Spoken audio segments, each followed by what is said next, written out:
Welcome back to Bear's Workshop. In this video, we're going to complete the razor. We got all the parts. We've got it done except for a few small items. The items are we have to replace a switch for the light, so I haven't put the dash back on. Somehow the light switch has gotten a little flaky, and when you're driving with it on, it just cuts in and out. So we've got a new light switch on order. Other than that, everything is complete except for the rock sliders. I got to get the right color paint for the rock sliders on the driver's side, but I'm not going to include that in any video. It's just a matter of bolting them back on. What you're seeing now is me struggling with getting the upper and lower control arm in and the drive shaft in. Nothing ever seems to fit right. But I'm going to interrupt myself fixing this, and we've got a big thing coming up, which I think is pretty big. So we're going to be putting on a new cage. We've got the cage. Here are some pictures right here. This is a Pro Armor Asylum cage. This goes from the front. It's going to have the V cut out in the front by the windshield. Then the cage is a little bit wider than the standard cage. It's a little thicker as far as the steel goes, and it comes down in a slope, and it lowers the overall height, and then it's integrated into the rear bumper. So we're just showing a couple different pictures. I saw this on a razor at a dealership where the general manager of the dealership was driving around in this razor that he had, and he had this cage on it, and I was like, that's an awesome cage. It looks great. I love the low slope of the back so that it doesn't stand up tall, and so we've got he helped me get a discount on it, and we're going to be putting this on in the next video. You can see the rear bumpers integrated into it, which is awesome, and we also got the roof with it. We got a black roof, so I'm just going to go ahead and probably sell the old cage, probably for $100, then sell the rear bumper and the roof that I have, and hook everything up. It's going to make a great video. On this video here, you see I'm putting on the idle arms, and I was just having a hard time of it. Made another video about getting the idle arms straight. I struggled back and forth trying to get the drive shaft in, trying to get the idle arms lined up correctly. Right now I'm still trying to pound in the drive shaft because it just didn't seem like it was going all the way in. Then I had to disconnect everything, try again. So what I would suggest for people doing this is watch as many videos as you can, see what works. I saw one guy just take the drive shaft and he hit it with a hammer like 3 times, made a big noise, and then it was fully seated. I still don't even have 100% confidence that mine is fully seated. I don't think it's going to come out, but there's a clip ring on the end of it, and I just didn't feel like it ever snapped in. Though when I tugged on it, it was staying in, but there's still a gap of maybe 1/8 of an inch that I don't feel like should have been there. But I took things off, I put them back on, kept cleaning out I put so much grease in there, I thought maybe that was preventing it from going in, so I cleaned it out a little bit, got it back in, and just spent a lot of time just trying to get everything to fit right. So this is me getting frustrated, hitting things with a hammer.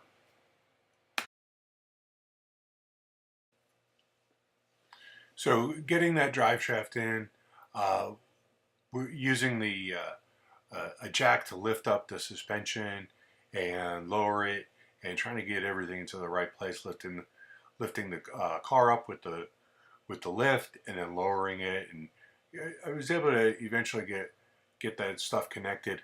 I tell you, it just doesn't fit together like when you watch those factory shows where they're building cars and everything just goes right in. Seems like you take out a lower control arm and you try and put it right back in. It's like it requires hammering, and it doesn't just fit right. These things are not made to spec, it seems like, because everything kind of adjusts and changes as you take things off and put them on. Right here, I'm installing the brake line retainers.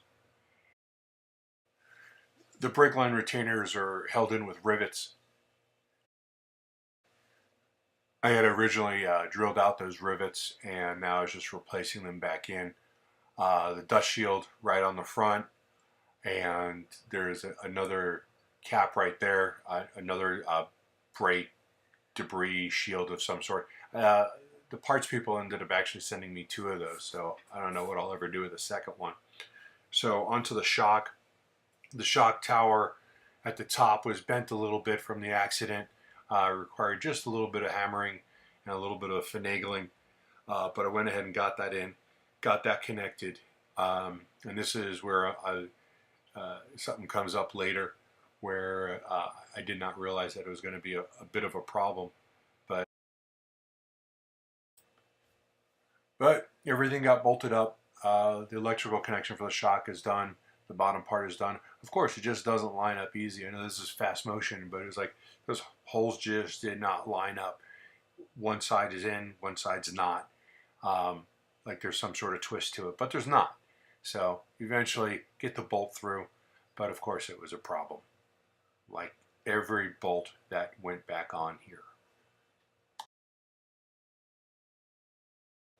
So eventually I did get everything connected, and I felt confident enough in their connection that I moved forward, and the next step was trying to get the idle arm in there and get them straight.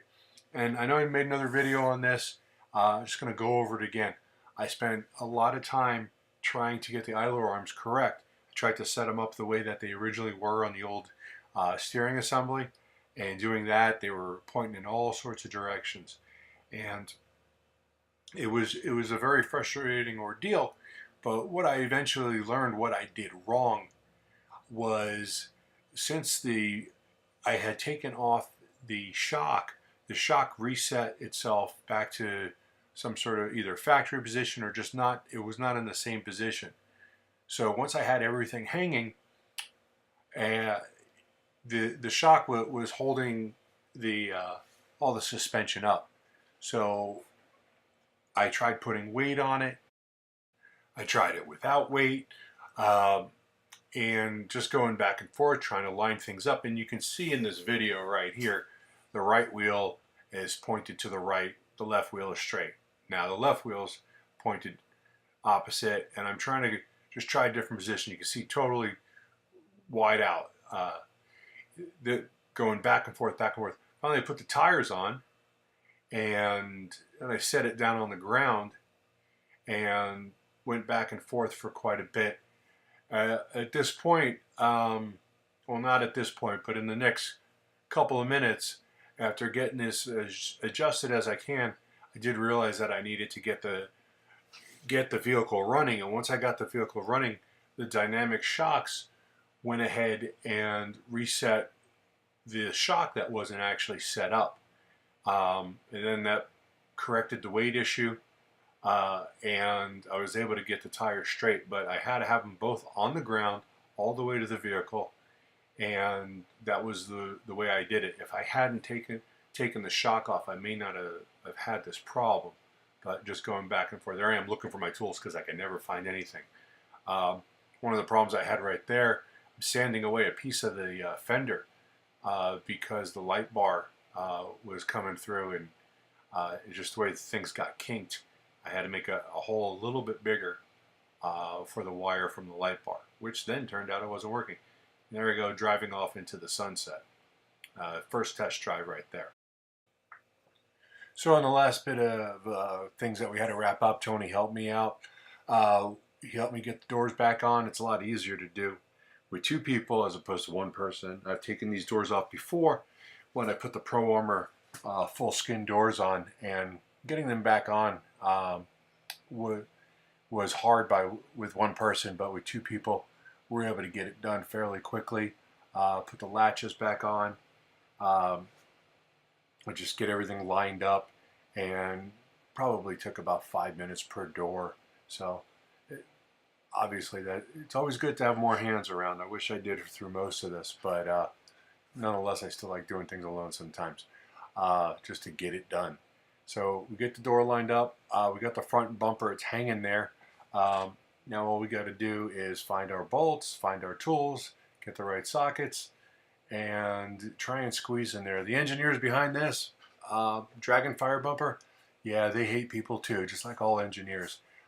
There's 4 bolts on this, 2 on the bottom bracket, which was bent and we had to repair, and then 2 that go behind the plastic, behind the winch. So getting them in there, not a lot of access, but we got it in, and we slipped on the grill right about now and got it done. So that concludes the repairs on the RZR. Hit subscribe button and you'll see the cage coming up. That's going to be coming out in a couple of days, and that's going to be pretty exciting stuff. So hit the subscribe button so you can see it. Thanks. Bye-bye.